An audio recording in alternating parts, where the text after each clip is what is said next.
Cricketer ने अपनी महबूबा से कहा, मैं जब बैटिंग कर रहा था तो मुझे एक बात समझ नहीं आई। महबूबा ने हैरत से पूछा, कैसी बात? जब मैं साफ एलबीडब्ल्यू आउट हो रहा था तो 3-4 मरतबा खिलाड़ियों ने अपील की थी, मगर तुम्हारे अब्बा ने फिर भी मुझे आउट नहीं दिया। आखिर क्यों?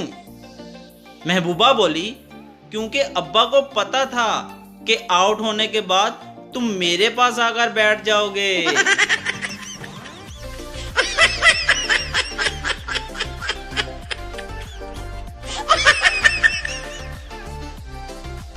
मेरी बीवी लड़कियों के स्कूल में पढ़ाती थी।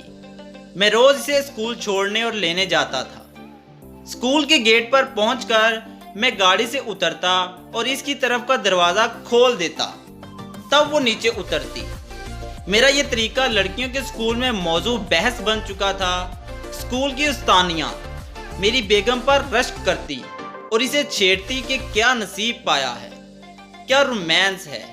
काश कि हमारे शोहर को भी ये तौफीक मिलती, बल्कि तलबा भी ऐसी बातें करती।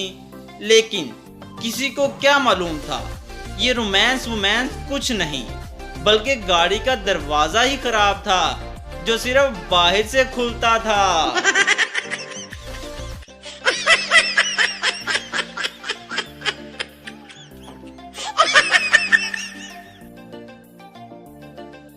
बीवी, मैं नहीं आपसे बोलती। शौहर, क्यों? बीवी, रात को जब मैंने चीख मारी तो आप उठे क्यों नहीं? शौहर, मैं नींद में था। बीवी, आप नींद में थे तो आपने थप्पड़ कैसे बिल्कुल मेरे कान के नीचे मार दिया?